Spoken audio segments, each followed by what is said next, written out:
Hello mister Gyanilal Gupta, how you? अरे बड़ा लाल पियर पहन के टहरत हुए भाई। उसके ऊपर मत जाओ। सबसे पहले 2500, तुम्हारे 2500 रुपए का उधार। ये बाकी वाला है? 500 ज्यादा है, उसमें से 250-250 तुम दोनों टिप ले लेना।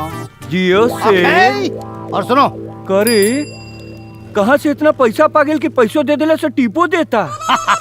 नौकरिया फिर से लग गई का? नौकरी नहीं, छोकरी मिल गई है। छोकरी? छोकरी मिल गई है। दरअसल उस दिन जब तुम लोगों ने मुझे डांट कर भगाया, मैं बहुत मायूस था।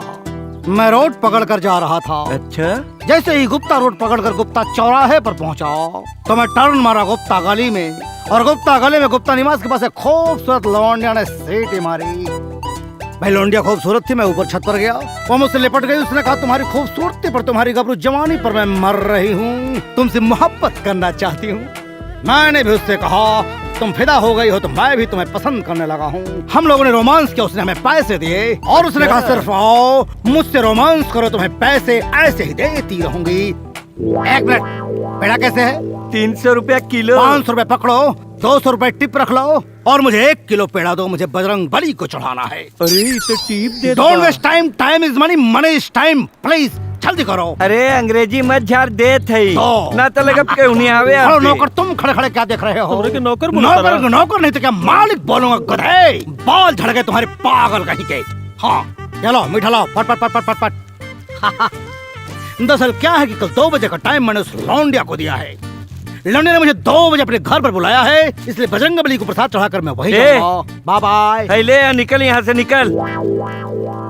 अंग्रेजी बोला था करे कौने ही छोकरी और लवंडिया के बात करत रहली। सुनला है का? ड्रेसवा बतावला से कौन एड्रेस? गुप्ता चौराहा, हाँ। गुप्ता रोड, हाँ। गुप्ता गली, हाँ। गुप्ता निवास। अरे तोरे भदेली में चाटता।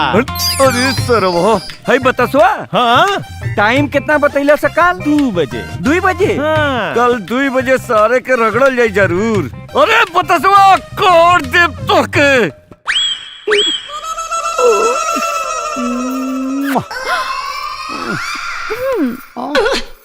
का स्वीट का हार्ट, भइल? स्वीटी कितना स्वीट से ओठ छोड़ के कहाँ लागल बड़ा। ए करे जा, तोरे बदन में जहाँ भी छुईला लागल रसगुल्ला टपकत हो। साची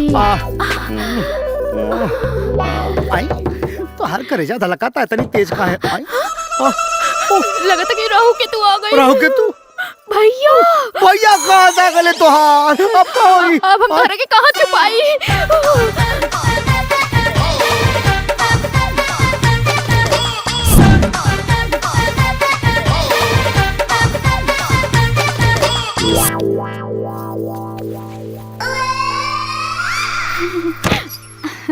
दरवाजा खोले में इतना टाइम भैया के रहल? केहू ना भैया, नहीं कोनो मर्द के आवाज आवत रहल। मरद। वो तो हम गाना गावत रही। गाना गावत रहलू? मर्द के आवाज में गाना गावत रहलू है? भैया तू हम पे अपन स्वीटी पे शक करेला? हाँ बिल्कुल। अच्छा तो जा ढूंढ ला के ढूंढ मरद गए। बा।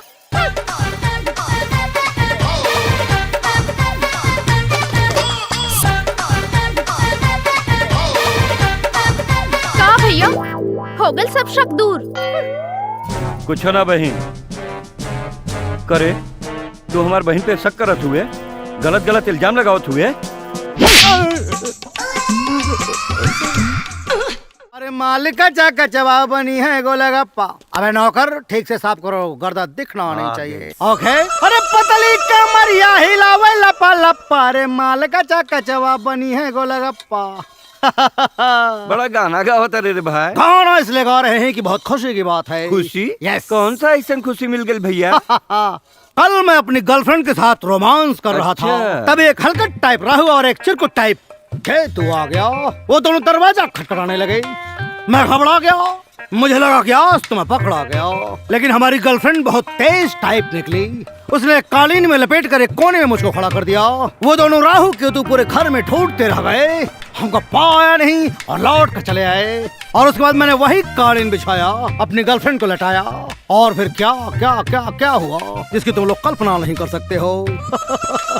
ओह माय गॉड, मैं तुम लोगों को एक कहानी क्यों सुना रहा हूँ। एक काम करो, ये पकड़ो 2000 रुपए, मंदिर पर 2000 रुपए के बतासे, क्या बोला मैंने, मंदिर पर 2000 रुपए के बतासे बंटवा देना। मेरी राहु और केतु की शांति के लिए मेरी गर्लफ्रेंड से मुझे कल 2 बजे मिलना है और मुझे उसके लिए लहंगा खरीदना है, इसलिए मैं जा रहा हूँ भूतनाथ की दुकान पर। ओके माय डार्लिंग, आई एम कमिंग। और मारा हमरा के बुझाइल राहु केतु के बा के सेठ। अब अहिनो कुछ बिगड़ा लाई बा, तू अपना बहन स्वीटी के बिया हमरा से कर द। कहीं बतसवा कुछ ऊपर नीचे कर देलस ना तो हम बिया नहीं करब।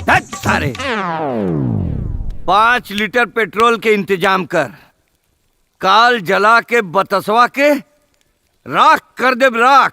ठीक बा।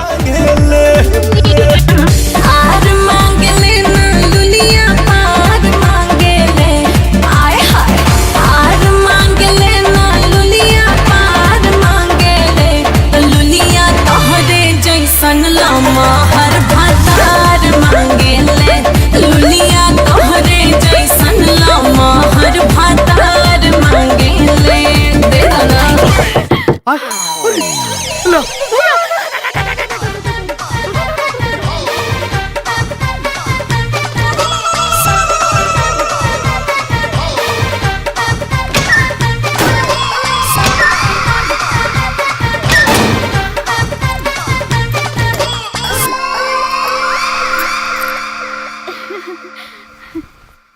भैया चुप, का भेल भैया? ते चुप रह। घर में बहुत बुरी आत्मा घुसल है। अच्छा आत्मा? आज पेट्रोल छिड़क के हवन कराबो के जलाई, पक्का जलाई। नहीं भैया, ऐसा तो कुछ नहीं बा। बिल्कुल है, बहुत कुछ है। ई का कर? अरे जल्दी जल्दी छिड़क, जल्दी जल्दी छिड़क, नहीं भैया, जल्दी जल्दी छिड़क। तो के समझ में आवत हो? कुछ ना समझ में आवत हो। प्यार के भूत चढ़ला। मालिक माचिस मारी, जलाई जल्दी जलाई ना जलाई भैया, जलाई सेठ जी। पर्दों में लगाई, पर्दों में। हाँ पूरा घर में आग लगा दी सेठ जी। वो में हाँ हेऊ जलाई सेठ जी जलाई। अरे भैया ओमे सब कुछ जल के राख हो जाई, आज का भूत जल जाई। भैया, तोहर कुल संपत्ति जल के राख हो जाई। का? बुतावा अरे बुता, जल्दी बुता। पकड़ पकड़। निकालो जल्दी।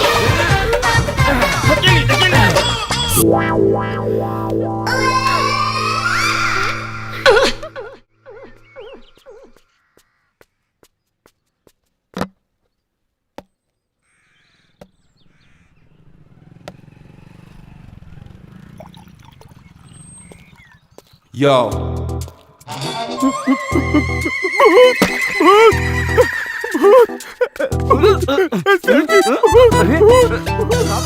हाँ मिस्टर ज्ञानीलाल गुप्ता। सारे कहाँ भूता रे? भाई साहब होत रहे। अरे मैं बतासा हूँ, बतासा। अरे तू जिंदा कैसे बढ़े? आए? मुझे मर जाना चाहिए था क्या? न कहीं तुम लोग मेरी मौत की साजिश में तो नहीं लगे हो? न क्योंकि कल तुम्हारी ही तरह 2 गधे राहु केतु घर में आग लगाकर मुझे मारने की कोशिश कर रहे थे, लेकिन वो तुम्हें बच गया। मेरी गर्लफ्रेंड खुदा की बनाई हुई नंबर 1 पीस है। जब वो दोनों गधे घर में आग लगाए, मेरी गर्लफ्रेंड ने मुझे संदूक में बंद कर ताला लगा दिया, और ताला लगाने के बाद चाबी आग में फेंक दिया। अच्छा। हाँ, और इसके बाद जब वो जलने लगा तो फिर लड़की ने कहा, मेरी गर्लफ्रेंड ने, देखो तुम्हारी सारी प्रॉपर्टी जल रही है। दोनों गधे अपनी खोपड़ी पर लाद कर बॉक्स बाहर निकाले और मैं बच गया। मेरी गर्लफ्रेंड से मेरी शादी होने वाली है, वो आने वाली है। तुम लोग फटाफट 15 किलो मोतीचूर के लड्डू पैक करो, हमें मंदिर में शादी करनी है। 1 मिनट फोन करता हूँ। Darling, oh my darling, my sweet heart, my baby, come on, जल्दी आओ, मैं वेट कर रहा हूँ तुम्हारा। ओके ओके। अरे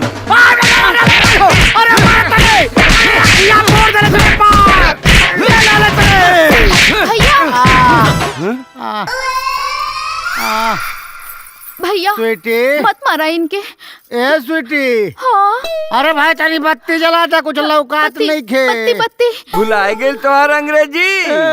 अब सीख गईला भोजपुरी तू। सीख गए नी बाबू। है ना? अरे मेरी भाई हो। ठीक ना? ए स्वीटी, ए बचा ला हमके मार डरे कुलो। का हाल बना देले बा। छोड़ दे भैया इनके। कहे छोड़ दी?